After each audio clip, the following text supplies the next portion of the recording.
Hi guys, Kellan and I spend all of our time trying to figure out how to navigate complicated cannabis challenges. Today, we're excited to bring to you a solution for your accounting needs. Navigating 280E, keeping clean books, and providing financial and accounting advice is a massive headache for so many businesses. End to End is a team of CPAs with backgrounds from the big public firms that specialize in the cannabis industry. End to End is offering a no-cost consultation if you tell them the dime sent you. That's right, free accounting advice. Go to n2nadvisors.com now to take advantage of this. That's N, the number 2, NADVISORS.com to get free accounting advice now. Let's talk about Anchor. If you haven't heard about Anchor, it's the easiest way to make a podcast. Let me explain. It's free. That's right. No more excuses. Get your lazy ass off the couch. Go start a podcast. There's the creation tool that allows you to record and edit your podcast right from your phone or computer. Once again, no more excuses. Anchor will distribute your podcast for you so it can be heard on Spotify, Apple Podcasts, and many more. Couldn't be easier. Even better, you can make money from your podcast with no minimum listenership. That's right. They're paying us for this ad. Thank you very much, Anchor. Download the free Anchor app or go to anchor.fm to get started now. This is The Dime, a 10-minute dive into the cannabis and hemp industry through trends, insights, predictions, and tangents. What's up, guys? This is July 9th, 2020. This is The Dime. This week, we're talking about politics and cannabis, everyone's favorite two subjects combined. John Elias, the acting chief of staff for the Assistant Attorney General and part of the Department of Justice's Antitrust Division, will soon testify in court against U.S. Attorney General William Barr. According to Elias, the Attorney General Barr's antitrust investigations were politically motivated and not bona fide. Elias suggests that it is due to Attorney General Barr's personal opposition to the cannabis industry. Kellan, politics are a necessary evil when it comes to the cannabis industry. How do you think companies should navigate through the lawmakers? And what can cannabis companies currently in the space combat against old stigmas? I think that companies can't play in the mud, right? If that makes sense, right? So like, there's a lot of politicians and people out there that kind of have like they're personally motivated by how they view cannabis based on like the cultural stigma. And I think that the only way for the cannabis industry as a whole to kind of combat those kind of individuals is you're never going to win trying to play at their level. So you kind of like, if you can just take the high road, right? And literally not get down their level, don't do any like personal attacks or anything like that, and just continue to stick to the message that's gained so much traction for the industry, which is it's a medicine, it's here to help people, and kind of that whole thing. I think that's really the only thing you can do, because at the end of the day, there's always going to be someone who isn't happy with what's going on in the world. And if you try to address every single person like that, I think it's a poor strategic move to achieve the goals of federal legalization. What are your thoughts on that, Brian? Yeah, I think you're dead on. I think you cannot combat people's stigmas, and I think even for the red super conservative states, the medicinal approach is definitely the preferred vehicle to go. I read a report from BDS Analytics this morning saying that they believe like Texas and Missouri will just smash through the medicinal market and be some of the leading medicinal markets by 2025. And I think in the next 5 years, perspective from the older generation, a lot of those people can't be taken to the new era. It's too far gone. And I think when people associate, what is it, the devil's plan or whatever sort of ridiculous. The devil's lettuce. The devil's lettuce, right? Like that is such an outrageous statement to think like the devil's lettuce is helping people. And once that generation kind of moves on from that ridiculous approach, I think that stigma will really, really go down. And I think the medicinal approach is the best way to solve that problem. Is it possible to kind of continue on that approach? Is it possible to teach old dogs new tricks, especially considering how strong people feel in either direction when it comes to cannabis? The short answer is yes. I mean, I believe that all of those stigmas and very passionate opinions associated with cannabis, I think are directly stemmed from just the lack of exposure, right?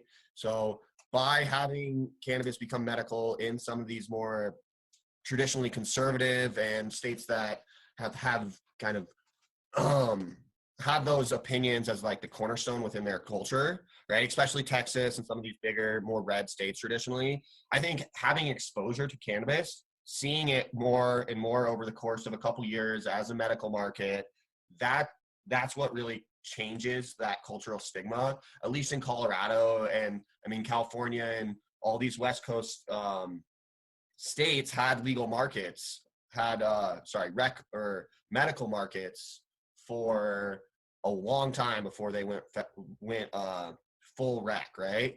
And just seeing the green cross, seeing the stores and knowing that it's medical over the course of 3-4 years, they slowly start to change their opinion. Then maybe by happenstance, they have a friend who has a medical card and they have a conversation with them, and then their opinion slowly changes more. And I do think that their opinion will change. It's just going to take time, right? Like change takes time, and it's baby steps and small incremental improvements over the course of 5 or 10 years. And I think that that's when you'll be able to teach all these older generation people that, hey, it's not the worst thing on the planet Earth. Everyone was lying to you, and all these other cultural stigmas will slowly dissipate, in my opinion. I mean, what are your thoughts on that, on teaching old dogs new tricks, Brian?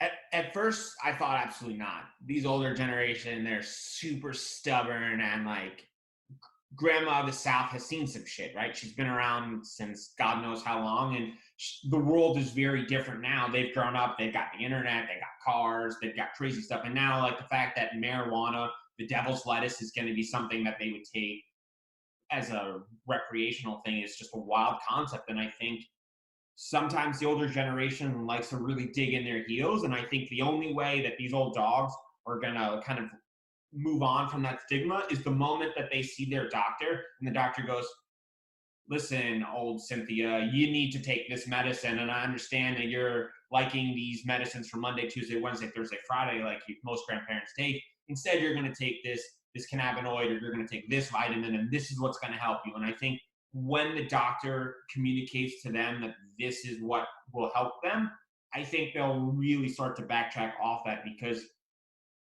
I think the older generation will really rely on the experts of the doctors to let them know that this is something that can help them. I don't think they'll go to the doctor and say, hey, should I do CBD? But I think if the doctor is comfortable prescribing this medicine to them, I think that will be a massive step in making it more acceptable here in the world.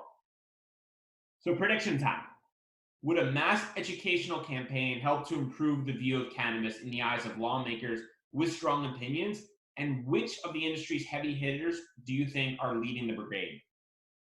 Mass education, of course, will help. I think it's really challenging, though, right? Because of not every individual within the population is learning at the same level, if that makes sense right now. You have people over on the West Coast that are very highly educated. They see cannabis ads. They've seen dispensaries now for the last 3-4 years.